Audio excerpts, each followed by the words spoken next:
Ashuma harka fuudhee akkam jirtan hordoftoota chaanala kana kan taatan marti keessanuu nagaa rabbii lafaa fiddoo jirtanitti isiniif haa ta'u akkam turtan akkubsaa kana keessa ana boleettiin keessa nagaa guutuurraa faa qaba nageenya na bukkee ture simbirallee ajiraatu isiniin jecha namoonni chaanala kana faaraa taatan sabskiraayib laayik gochuudhaan maatii keenyatti dabalama kan maatii koo turtan immoo hanga yoona yaadawwan garaagaraatiin na deeggaraa turtan galatoomaa galata guddaa na biraa qabdan isiniin jechuu jaaladha. Egaa wanti daa'ima kichuu kanarra ga'e jechuudha miidiyaa kanarra gedduu kana keessa jechuudha nama ta'ee namni foon uffate tokko namni isatti hin dhagaamin namni isa hin gaddisiisin hin jiru haa ta'u malee gochaan micayyoo kanarra ga'e gochaan daa'ima kichuu kanarratti raawwatame tarii namoota baay'eedhaaf yookaas immootu dhugaa namoota hedduu dhugaa daa'imman hedduu dhokatee jiru baasuuf ta'a maaliif akkuma argaa jirtan kana micayyoon kunis ji'a tokko dura haaluma kanaan haaluma gochaa suukaneessaa ta'e kanaan gudeeddamteedha jechaa jiru. Dhugaa waaqayyo waa tokko malee sababa tokko malee tuyyuu waan tokko hin fidu sababaa fida haa ta'u malee sababni micayyoo xiqqishuu tanaan dhufee namoota baay'eedhaaf dhugaa namoota hedduu dhokatanii dhugaa daa'imman hedduu dhokatanii deebisuunsaa hin oolu maaliif jennaani amma akka miidiyaa irratti dubbatamaa jiru namichaan micayyoo kana akkana godhee mana hidhaatii badee jira jechaa jiranii amma yooma kanatti kana dhagee jechuudha. Maaliif kallattii kamiiniyyuu wanti miidiyaa irra ba'ee hin dhokatu waan ta'eef dubbiin akka jabaatte kallattii kamiiniyyuu mul'ataa jira akkasumas immoo waan namni kamiyyuu irratti dubbataa kan jiru jechuudha kallattii kamiin jechuudha. Kanuma wal qabatee baduu danda'a badee jira jechaa jiru.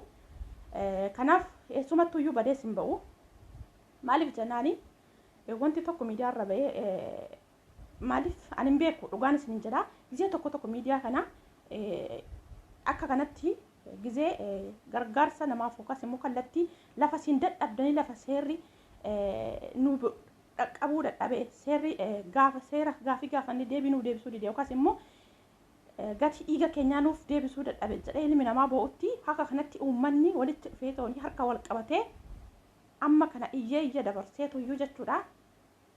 Dhugaa baay'ee tokko namatti tolati baga jiraates ammallee akkuma kanatti ilmi namaa rakkoo tokko yookaas immoo rakkoo suukaneessaa waan dhala namaatirratti ta'uu hin qabne tokko gaafa argan akkuma kanatti harka wal qabatanii yoo balaaleffatan deebi'ee wanti sun lamuu hin ta'u daa'imman lafaa dhufa irratti lammata wanti kun deebi'ee hin ta'u. Kanaaf micayyoon kun sababa tokko malee miti rabbiin dhugaa ishees baasuudhaaf akkasuma ishee immoo sababeeffatee daa'imman hedduu ukkaanfamanii hafan dhugaa isaanii baasuudhaaf micayyoo kana sababa godhatee haadhi daa'ima kana miidiyaattas baatee dubbachuun ishee jechuudha. Inda'u akka namoonni baay'een irraa jedhanittis akka yaada kootiittis miidiyaa irra dhuftee himachuu kana hin turteen jedha akka kootti baay'ee yeroo dabarsite yeroon isheetti barfate silaa maaliif jennaani hamma kanayyuu mana hidhaa san keessa turuu hin qabu yookaas immoo hamma kanayyuu inni lafa ciisetti hin qallabamu ture jechuudha. Haa ta'u malee amma sooma miti waaqayyo waan kamiin fiyyuu jechuudha yeroo qaba sababa godhatee yookaas immoo gaafa nama oolchuuf yookaan gaafa dhugaa namaa baasuuf ka'u sababa tokkoon fideetti namoota hedduudhaaf illee tarafa. Kanaaf namoonni baay'een duraan dubbachuuf saalfatanii dhokatanii keessa kanatti gubatanillee kallattii garaagaraatiin akkuma argaa jirtan kana baasanii dubbataa kan jiraniiti. Gochaan akkanaa kun namni gola isaanii ga'e yookaan namni gochaan akkanaa kun isaanirra ga'e namoonni tokko waan akkasii bahee kamittan dubbadha jedha hin saalfata amma garuu saalfii tokko malee bahanii kan dubbataa jiran kan akka namni sagalee isaaniif ta'u himataa jiranidha. Kanaaf daa'imni kichuutuni namoota hedduudha sababa taate dhugaa daa'imman hedduu deebisuuf jirti ammas waaqayyoon dhugaa ishee hin gatini kan akka isheetitti miidhaman rabbi ammas dhugaa isaanii hin awwaalin rabbi dhugaa isaanii haa baasu. Kanaaf maaliif jennaani lafa kan kanatti gandaan amantiin kuusaa wal qoodu miti akka kanatti nama ta'uu qofa maaliif wanti kun kan irra ga'e dhala namaa sababa ta'eef anillee sababan dhala namaa ta'e yookaan nama ta'e foon uffadhee deemuuf bor waan irra ga'u sababaan hin beekneef kanaaf waan kana balaaleffachuun harka wal qabatanii tooniyyuu akka kanatti balaaleffachuun hedduu namatti tola ammallee akkumatti ittaafufu maaliif jennaani boru mana keenya dhufuusaa sababan oolleef har'a gaafa alaalatti argine kana iyyinee yoo dabarsine wanti kun gara keenya dhufuu dhiisuu danda'a lammata nurra ga'uu dhiisuu danda'a jechuudha. Kanaaf namichaan amma hidhaadha ba'e jedhanii asiifachi hamma fe'ee waa qabanillee jechuudha. Kana booda eessumattuu jechuudha maaliif Itoophiyaa keessa taa'ee lafa kamittuu qabamuusaa sababan oolleef garuu immoo biyyaa ba'uu hin danda'u kallattii kamiinuu jechuudha. Maaliif oo duraa san ta'ee miliquu hin danda'u yookaas immoo miliqee jedhanii yaaduu danda'u. Amma garuu isa akkanatti uummanni bal'aan ba'ee irratti mormii kaasaa jiru, isa uummanni bal'aan ba'ee irratti iyyeeyya dabarsaa jiru kallattii kamiiniyyuu deemee miliqee jalaa baa hin jedhu akka gama kootti jechuudha. Ammas waaqayyo isa haa qabu, dhugaan daa'ima kana isa haa qabu, eessumayyuu hin ga'iin isaan of galchin. Maaliif jennaani wanti kuni osoo gaafa jalqaba gizee 2-3-4 dhaga'amu qixaatii cimaan tokko irratti fudhatame namni akkuma seera biyyoota kaawwanii kana addawaayii irra baasanii akka namni irraa barumsa fudhatutti nama irratti murtii tokkotti kennaniiti 2 deebi'u ture 3 deebi'u ture jechuudha. Garuu amma wanti kun Itoophiyaa keessatti maaliif jennaani keessattuu namni keenyan saalfata bahee hin dubbanneef malee kan lakkoomsi finneedha, lakkaawwamee hin dhumu. Kan gochaan akkanaa gochaa suukana isaan kun irra ga'e lakkaawwamanii hin dhuman, garuu dubbachuu hin saalfatu. Amma garuu fakkeenya argatanii namoonni tokko dubbataa jiranii ammas waan akkasii songola keessan jira isin irra ga'ee jira taanaan saalfii tokko malee ba'a dubbadhaa. Maaliif jennaan wanti kamiyyuu sababa qaba. Sababa tokkoof mucayyoon kuni haadhi mucayyoo kana miidiyaarra kanarra baatee waan hundumaa zirgir gootee dubbatte. Kanaaf ammas isinis namoonni rakkoo akkasii golaa qabdan isinirra ga'ee yookaas immoo dhugaan osoo isiniif hin ba'in kan jirtan taanaan baasaa dubbadhaa, dhugaan isin hin jedha. Maaliif jennaani waaqayyo dhufaatii tura malee guyyaa tokko deebii qaba sababa ta'eef jechuudha. Dhugaan hin beeku. Kan mucayyoo kanaa hedduullee nama gubasii namni hirf jedhee keessa isaatiitti dhugaa akka dhala isaatiitti ittiin gaddin of ittiin gaddine hin jiru jechuudha. Anumaa wal qabatee jechuudha. Raftanillee abjuu keessaa isin dammaqsiiti. Tasa nama baanneessa kashee kun jechuudha. Maaliif hudeeddamuu isheerra haala isheen ittiin duute irratti raawwatee kahee osoo milaacidhaan cicciruu baate osoo hudhee sajjeesuu baate kanaa ashawaa afaanitti dabalee afaanitti naqee akka ishee ukkaamsee akka isheen hin dubbanne iyyitee akka isheen namni sagalee ishee hin dhageenye.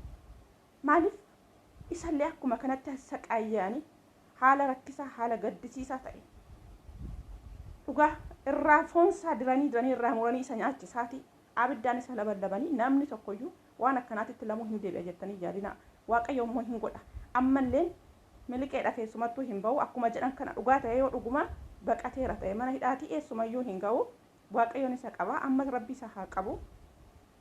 Maaliif eessumattuuyyuu jechuudha waaqayyo isa haa qabu. Dhugaan daa'ima kanaa isa haa qabu. Miliqeessayyuu hin ga'in.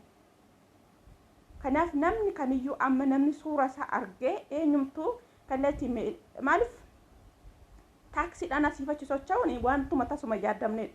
Haa ta'u malee miilaan isoo ta'e namni isa wallaalee hin jiru. Bara kana keessa namni miidiyaan fayyadamne hin jiru. Ilmi namaa namni silkii farkaa hin qabne hin jiru. Tar immoo namni silkii farkaa qabaatee suuraa isaa kana hin argine hin jiru sababa ta'eef.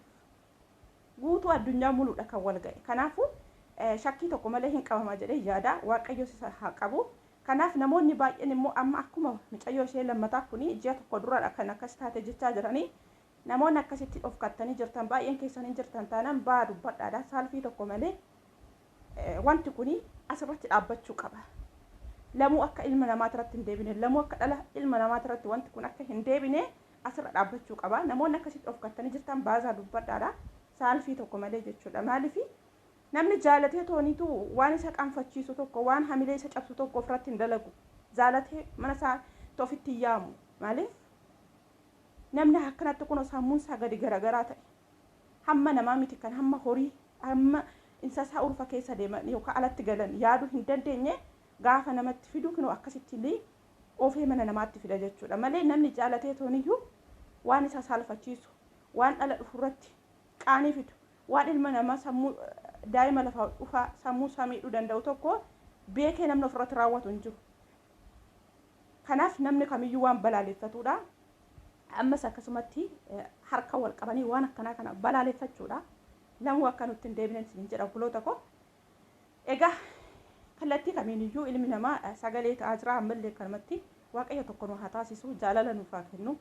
Waan akka kanaa immoo waan akka kanaa jibbisiisaa ilma namaa fuulduratti dhaga'uuf arguunis baay'ee ulfaatu kana waaqayyo biyya keenya keessa haa balleessu. Nama akkasii sana rabbi isaan of galchini nagaan naaf turaanis hin jedha. Hanga viidiyoo biraa walitti deebinutti turtii gaarii.